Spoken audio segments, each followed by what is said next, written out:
নমস্কার বন্ধুরা, বাঙালির আইকিউ ইউটিউব চ্যানেলে আপনাদের সকলকে স্বাগতম।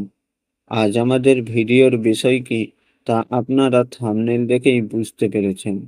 তো চলুন বেশি দেরি না করে আজকের ভিডিও শুরু করা যাক। একদিকে অপারেশন সিঁদুর এবং তাকে কেন্দ্র করে চলা 4 দিনের যুদ্ধ, অন্যদিকে সিন্ধু জল চুক্তি স্থগিত হওয়ায় বেড়ে চলা জলসংকট। পহেলগাঁও হামলার পর ভারতের জোড়া প্রত্যাঘাতে দিশেহারা হয় পাকিস্তান। এই পরিস্থিতিতে আন্তর্জাতিক আইন ভেঙে এবার নয়াদিল্লির হাইকমিশন দপ্তরকে নিশানা করল ইসলামাবাদ। এদেশের কূটনীতিকদের মৌলিক সুযোগ সুবিধা বন্ধ করে চাপ বাড়ানোর কৌশল নিয়েছে পশ্চিমের প্রতিবেশী। ফলে দুদেশের মধ্যে সংঘাতের পারদ যে আরও চড়ল তা বলাই বাহুল্য। ইসলামাবাদে ভারতীয় হাইকমিশন দপ্তরে রান্নার গ্যাস, পানীয় জল এবং সংবাদপত্রের মতো প্রয়োজনীয় সামগ্রী সরবরাহ বন্ধ করেছে পাক সরকার। ফলে সেখানে কর্মরত ভারতীয় কূটনীতিক এবং তাদের পরিবারের সদস্যদের দৈনন্দিন জীবনযাত্রা কঠিন হয়ে পড়েছে।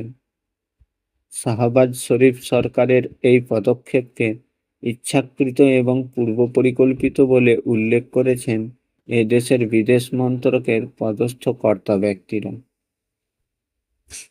ইসলামাবাদের ভারতীয় হাইকমিশন দপ্তর পর্যন্ত বিস্তৃত রয়েছে সুই নর্দান গ্যাস পাইপলাইন। এতদিন পর্যন্ত এর মাধ্যমেই রান্নার গ্যাস সরবরাহ করত শরীফ প্রশাসন। সূত্রের খবর, বর্তমানে ওই পাইপলাইনে গ্যাস আসা অনিয়মিত হয়ে পড়েছে। পাশাপাশি হাইকমিশন দপ্তরের কর্মীরা বাইরে থেকে আলাদা করে গ্যাস সিলিন্ডারও কিনতেন, সেখানেও ছেদ পড়েছে বলে খবর প্রকাশ্যে এসেছে। বিভিন্ন সংবাদ মাধ্যমের প্রতিবেদন অনুযায়ী যেসব সংস্থা এতদিন ভারতীয় হাইকমিশনে গ্যাস সিলিন্ডার সরবরাহ করত, হঠাৎ করেই তাদের সেটা বন্ধ রাখার নির্দেশ দিয়েছে পাক সরকার। ফলে কিছুটা বাধ্য হয়েই সম্পর্ক ছিন্ন করতে চাইছে তারা। অন্যদিকে রান্নার গ্যাস সরবরাহ বন্ধ হওয়ায় বিকল্প হিসাবে ভারতীয় হাইকমিশনের কর্মীদের বাজার থেকে চড়া দামে সিলিন্ডার কিনতে হচ্ছে। এতে আর্থিকভাবে লোকসান হচ্ছে নয়াদিল্লির। এই সমস্যা শুধুমাত্র জ্বালানির মধ্যে সীমাবদ্ধ রয়েছে এমনটা নয়। ইসলামাবাদের ভারতীয় হাইকমিশনের কর্মীরা নিয়মিত পরিশ্রুত পানীয় জল পেতেন। পাকিস্তানের একটি সংস্থা ওই জল সরবরাহ করত তাদের। অভিযোগ, শরীফ সরকার সেটাও বন্ধ করে দিয়েছে। এছাড়া হাইকমিশনের দপ্তর ও কর্মী আবাসনে কলের জল আসাও অনিয়মিত হয়ে পড়েছে। ফলে বিপাকে পড়েছেন সেখানে মোতায়েন থাকা বিদেশ মন্ত্রকের কর্মীরা। এছাড়া ভারতীয় হাইকমিশনে স্থানীয় সংবাদপত্রের সরবরাহ নিষিদ্ধ করেছে পাক সরকার। ইসলামাবাদের ঘরোয়া কোন্দল নয়াদিল্লি জানতে পারুক তা চাইছে না শাহবাজ প্রশাসন। তাৎপর্যপূর্ণ বিষয় হল, এদেশের বিদেশ মন্ত্রকের দপ্তরটির ওপর যাবতীয় নিষেধাজ্ঞা একবারে জারি করেনি তারা।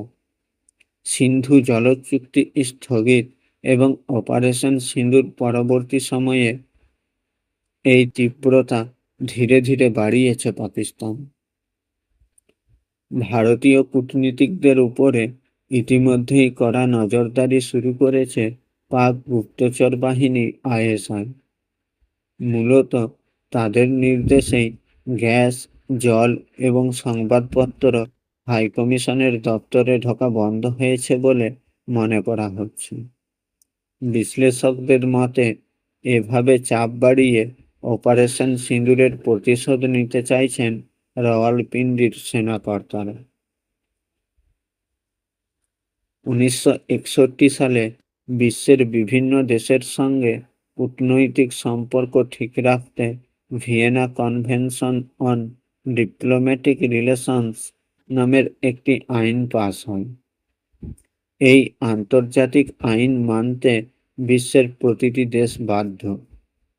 সেখানে বলা হয়েছে, বিদেশি রাষ্ট্রের কূটনীতিকদের নিরাপত্তা ও যাবতীয় সুযোগ সুবিধা সংশ্লিষ্ট দেশটিকে দিতে হবে।